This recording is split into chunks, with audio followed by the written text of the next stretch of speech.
विवेचना में आज नेताजी सुभाष बोस के अंग्रेजी कैद से भाग निकलने की कहानी।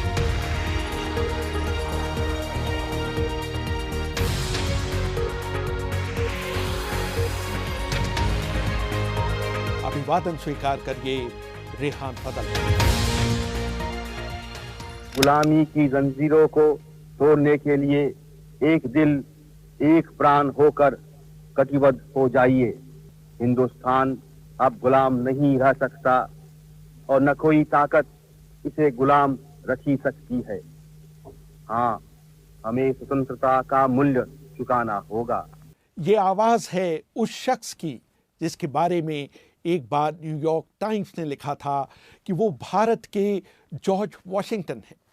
सुभाष बोस से खुले मतभेदों के बावजूद महात्मा गांधी ने अपने जीवनीकार लुई फिशर के सामने स्वीकार किया था कि बोस देशभक्तों के देशभक्त हैं, लेकिन वो अपना रास्ता भटक गए हैं। दादा भाई नौरोजी की पौत्री खुर्शीद नौरोजी ने भी लुई फिशर को बताया था कि अगर सुभाष भारतीय सेना के प्रमुख के तौर पर देश में प्रवेश करते तो पूरा देश उनके पीछे खड़ा होता। वो नेहरू से भी ज्यादा लोकप्रिय होते और कुछ मामलों में गांधी के कैरिस्मा को भी टक्कर देते।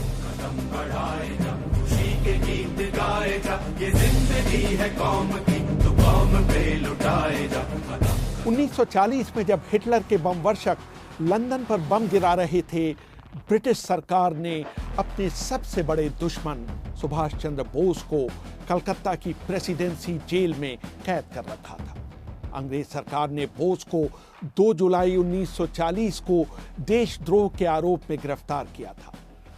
29 नवंबर 1940 को सुभाष चंद्र बोस ने जेल में अपनी गिरफ्तारी के विरोध में भूख हड़ताल शुरू कर दी थी। एक सप्ताह बाद 5 दिसंबर को गवर्नर जॉन हर्बर्ट ने एक एम्बुलेंस में बोस को उनके घर भिजवा दिया ताकि अंग्रेज सरकार पर यह आरोप न लगे कि उनकी जेल में बोस की मौत हुई है।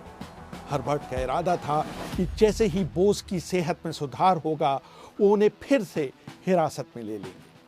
बंगाल की सरकार ने न सिर्फ उनके 38/2 एल्गिन रोड के घर के बाहर सादे कपड़ों में पुलिस का कठोर पहरा बैठा दिया था, बल्कि ये पता करने के लिए भी अपने कुछ जासूस छोड़ रखे थे कि घर के अंदर क्या हो रहा है। 5 दिसंबर की दोपहर को सुभाष ने अपने 20 वर्षीय भतीजे शिशिर के हाथ को कुछ ज्यादा ही देर तक अपने हाथ में लिया। उस समय सुभाष की दाढ़ी बढ़ी हुई थी और वो अपने तकिया पर अधलेटे से थे। सुभाष बोस के पौत्र और शिशिर बोस के बेटे शौकत बोस ने मुझे बताया था। उन्होंने मेरा पिताजी को बुलाया और प्रश्न किया बांग्ला में, আমার একটা কাজ করতে পারবে, मेरे लिए एक काम करने सकोगे? तो ये था ये एस्केप का प्लान ठीक करना। 14 इंटेलिजेंस एजेंट सब खबर ले रहा था क्या हो रहा है 38/2 एल्गिन रोड में और 1 वुडबर्न पार्क में। सुभाष और शिशिर ने तय किया कि वो घर के मुख्य द्वार से ही बाहर निकलेंगे। शिशिर कुमार बोस अपनी किताब द ग्रेट एस्केप में लिखते हैं, हमने मध्य कलकत्ता के वहचल मौला डिपार्टमेंट स्टोर में जाकर बोस के भेष बदलने के लिए कुछ ढीली सलवारें और एक फैस टोपी खरीदी। अगले कुछ दिनों में हमने एक सूटकेस, एक अटैची, 2 कॉट्सफूल की कमीजें, टॉयलेट का कुछ सामान, तकिया और कंबल खरीदा। मैं फेल्ट हैट लगाकर एक प्रिंटिंग प्रेस गया। वहां मैंने सुभाष के लिए विजिटिंग कार्ड छपवाने का ऑर्डर दिया। कार्ड पर लिखा था Mohammad Ziauddin, BA LLB, travelling inspector, the empire of India assurance company limited, स्थायी पता सिविल लाइंस जबलपुर। यात्रा की एक रात पहले शिशिर ने पाया कि जो सूटकेस वो खरीद कर लाए थे वो वॉन्डरर कार के बूट में समा ही नहीं पा रहा था। इसलिए तय किया गया कि सुभाष का पुराना सूटकेस ही उनके साथ जाएगा। उस पर लिखे गए उनके नाम SCB को मिटाकर उसके स्थान पर चीनी स्याही से MZ लिखा गया। सुभाष बोस पर किताब हिज मैजेस्टीज ओपोनेंट लिखने वाले सौगत बोस ने मुझे बताया, रात 1:35 के आसपास सुभाष बोस ने मोहम्मद जियाउद्दीन का भेष धारण किया।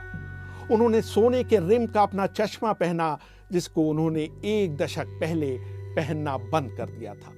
शिशिर द्वारा लाई गई काबुली चप्पल उन्हें रास नहीं आई, इसलिए उन्होंने अपनी लंबी यात्रा के लिए फीतेदार चमड़े के जूते पहने।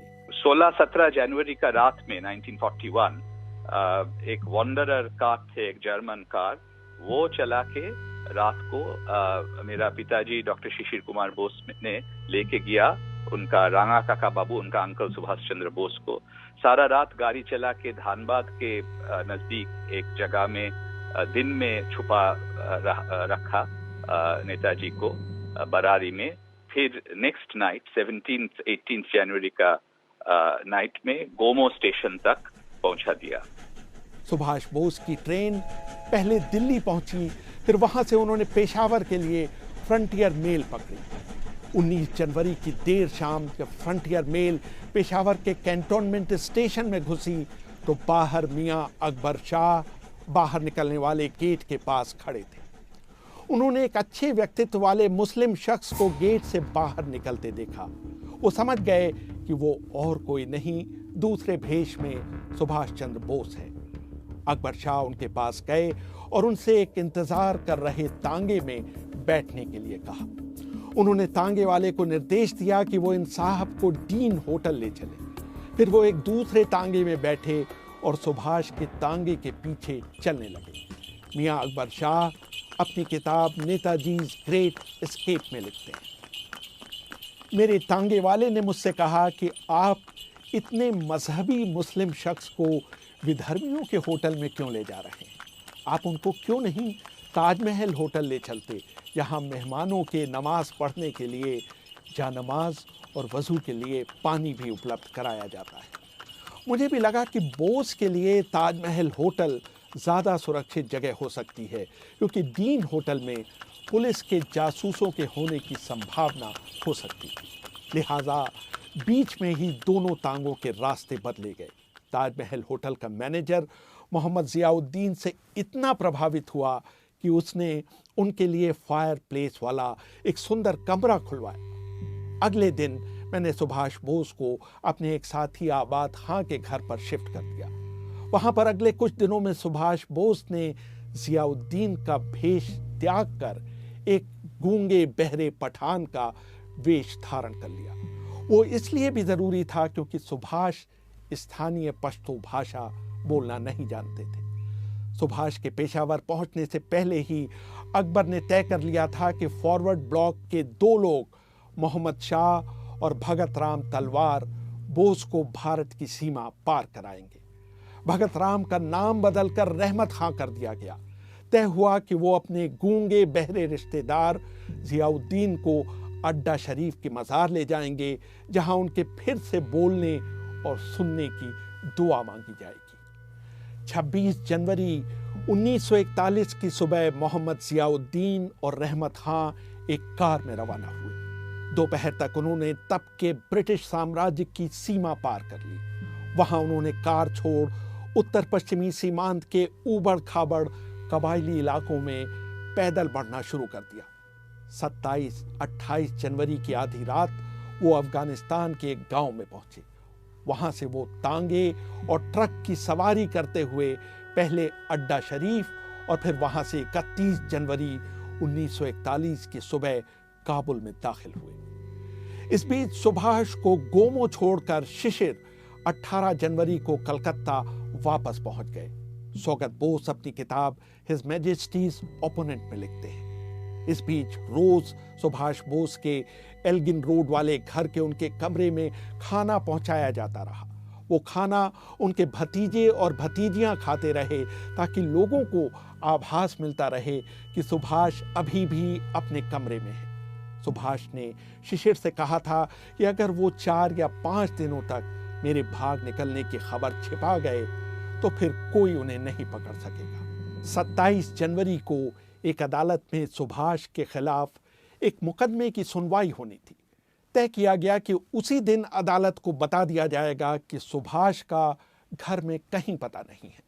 27 जनवरी को सुभाष के गायब होने की खबर सबसे पहले आनंद बाजार पत्रिका और हिंदुस्तान हेरल्ड में छपी। इसके बाद उसे रॉयटर्स ने उठाया, जहां से यह खबर पूरी दुनिया में फैल गई। ये सुनकर ब्रिटिश खुफिया अधिकारी न सिर्फ आश्चर्यचकित रह गए बल्कि शर्मिंदा भी हुए। शिशिर कुमार बोस अपनी किताब रिमेंबरिंग माय फादर में लिखते हैं, जब महात्मा गांधी ने सुभाष के गायब हो जाने के बारे में टेलीग्राम किया तो मेरे पिता ने 3 शब्द का जवाब दिया, सर्कमस्टांसेस इंडिकेट रिनुंसिएशन, यानी हालात संन्यास की तरफ इशारा कर रहे हैं। लेकिन वो रविंद्रनाथ टैगोर से इस बारे में झूठ नहीं बोल पाए। जब टैगोर का तार उनके पास आया तो उन्होंने जवाब दिया, सुभाष जहां कहीं भी हो उन्हें आपका आशीर्वाद मिलता रहे। 31 जनवरी को पेशावर पहुंचने के बाद रहमत खां और उनके गूंगे बहरे रिश्तेदार जियाउद्दीन लाहौरी गेट के पास एक सराय में ठहरे। इस बीच रहमत खां ने वहां के सोवियत दूतावास से संपर्क करने की कोशिश की, लेकिन उन्हें सफलता नहीं मिली। तब सुभाष ने खुद जर्मन दूतावास से संपर्क करने का फैसला किया। उनसे मिलने के बाद काबुल दूतावास में जर्मन मिनिस्टर हॉन्स पिल्गर ने 5 फरवरी को जर्मन विदेश मंत्री को तार भेजकर कहा कि सुभाष से मुलाकात के बाद मैंने उन्हें सलाह दी है कि वो भारतीय दोस्तों के बीच बाजार में अपने आप को छिपाए रखें। बर्लिन और मॉस्को से उनके वहां से निकलने की सहमति आने तक बोस सीमेंस कंपनी के हेर टॉमस के जरिए जर्मन नेतृत्व के संपर्क में रहे। इस बीच सराय में सुभाष बोस और रहमत खां पर खतरा मंडरा रहा था। एक अफगान पुलिस वाले को उन पर शक हो गया था।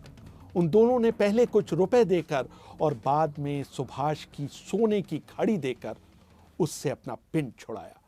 ये घड़ी सुभाष को उनके पिता ने उपहार में दी थी।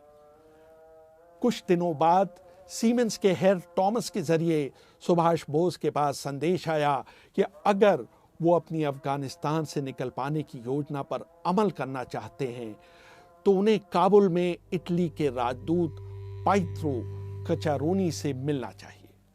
22 फरवरी 1941 की रात को बोस ने इटली के राजदूत से मुलाकात की। इस मुलाकात के 16 दिन बाद 10 मार्च 1941 को इटालियन राजदूत की रूसी पत्नी सुभाष चंद्र बोस के लिए एक संदेश लेकर आई, जिसमें कहा गया था कि सुभाष दूसरे कपड़ों में एक तस्वीर खिंचवाएं।